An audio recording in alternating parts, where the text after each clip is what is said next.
नमस्कार मित्रांनो, जी के स्टोरी टेलरमध्ये तुमचं स्वागत आहे. तर मी आज पुन्हा घेऊन आलोय खास तुमच्यासाठी एक चित्तथरारक असा अनुभव. आतापर्यंत तुम्ही आपल्या चॅनलला सबस्क्राईब केलं नसेल तर नक्की सबस्क्राईब करा, जेणेकरून भविष्यात येणाऱ्या व्हिडिओज मी तुमच्यापर्यंत पोहोचवू शकेन. तर चला जास्त वेळ न घेता आजच्या भयानक आणि चित्तथरारक अशा अनुभवाला सुरुवात करूया. कॉलेजमध्ये असतानाची ही घटना आहे. मी एका मुलीच्या प्रेमात पडलो होतो. आमच्या घरच्यांनाही याबद्दल माहिती होतं. तर एक दिवस झालं असं, तिला मला भेटण्याची खूपच इच्छा झाली. तिच्या मैत्रिणींनी जरा वेगळ्या पद्धतीने सांगायचे ठरवले. पंकज भाऊजी, पूजाचा अपघात झालाय.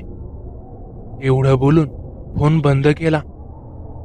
गावात रेंज येईना, त्यात असा फोन. काही केल्या फोनच लागेना. मी खूप घाबरलो होतो. काय झालं, कशी असेल याची काळजीही वाटत होती. घरी गाडी नव्हती.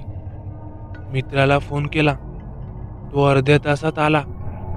आम्ही दोघे तिच्याकडे खूप घाई गडबडीने निघालो. नेमकं तिच्या गावात आलो आणि गाडी पंक्चर झाली. दोघे चालत वजा पळत पळत तिच्या घरी गेलो. दार वाजवले. नेमकं तिनेच उघडले. मला सर्व प्रकार समजला आणि मग मागचा पुढचा विचार न करता मी तिला जोराची कानाखालीच मारली. तिच्या मैत्रिणीने यात तिची काही चूक नसल्याचं आम्हाला सांगितलं.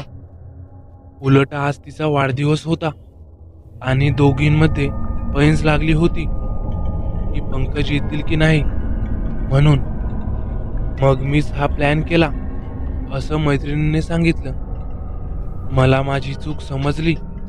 तिचा वाढदिवस साजरा केला आणि मित्र आणि मी परत निघालो. तिची आजी म्हणाली, पोरांनो, रस्ता खराब आहे. एवढ्या अंधाराचं कशाला जाता, सकाळी जा. पण आम्ही ठाम होतो. गाडी तर पंक्चर होती. आम्ही तिच्या शेजारच्या मुलाची सायकल घेतली. अमावस्या असल्याचं तिच्या आजीने वारंवार लक्षात आणून दिलं. त्यावेळी माझ्याकडे नोकियाचा फोन होता. त्याचा म्हणावा तेवढा प्रकाश पडत नव्हता. माझ्याकडे एक पेन होता. त्याच्या टोपणाला लहान टॉर्च होती. त्याच्या उजेडात आम्ही तो चढ सायकलीवरून चढू लागलो. मित्र सायकल चालवत होता. तो थकू नाही म्हणून मी कॅरियरवर बसून पॅन्डल मारत होतो. चहूकडे अंधार पसरला होता. भीती तर वाटतच होती. मी मागे वळून पाहिलं. काळा कुट्ट अंधार.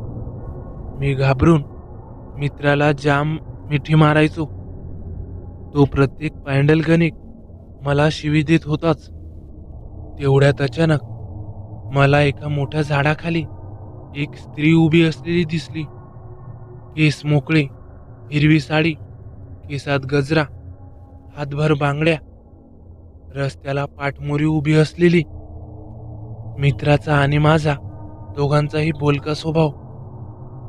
एवढ्या अंधारात जवळचा रस्त्याचा खड्डाही त्याला दिसत नव्हता. आसपासची झाडेही स्पष्टपणे दिसत नव्हती.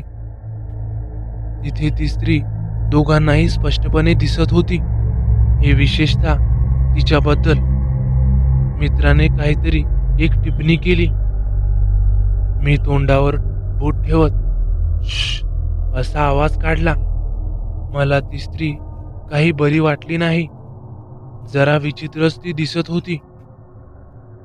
आम्ही सायकल थांबवली नाही. तसंच काही अंतर पुढे गेलो. तोच पाठीमागून त्या स्त्रीचा पुरुषी आवाज आला. आपण सिनेमात पाहतो अगदी तसाच आला. हट. असं म्हणाल्याचा. आम्हाला दोघांनाही तो आवाज स्पष्टपणे ऐकू आला.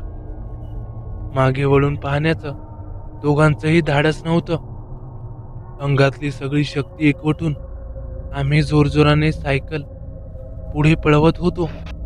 8 ते 10 किलोमीटर सायकल चालवत चालवत कसंबस गावापर्यंत आलो.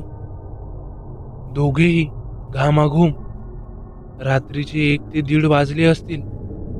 आम्ही भीतीने घामाघूम झालेलो. अंगामध्ये थंडी भरावी असं जाणवायला लागलं होतं. तापही आला होता. आमचा विचित्र अवतार पाहून त्याचे वडील घाबरले. त्यांनी विचारलं, नक्की काय झालं? आम्ही काही सांगण्याच्या मनस्थितीतच नव्हतो. काही वेळाने आम्ही दोघांनी घडलेला प्रकार त्यांना सांगितला.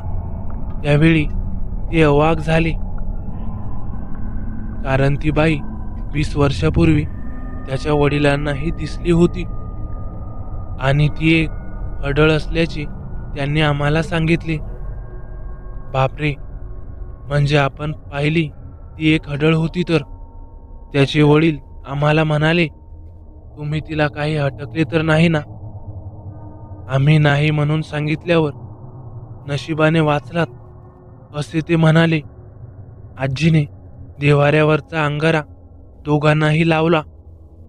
तेव्हापासून आम्ही रात्रीचं कधीच त्या मार्गाने जात नाही. तर मित्रांनो, कसा वाटला तुम्हाला अनुभव? आवडल्यास नक्की लाईक करा, कमेंट करायला विसरू नका आणि आपल्या चॅनलला आतापर्यंत सबस्क्राईब केलं नसेल तर नक्की सबस्क्राईब करा. तर चला भेटूया पुढच्या व्हिडिओत. धन्यवाद.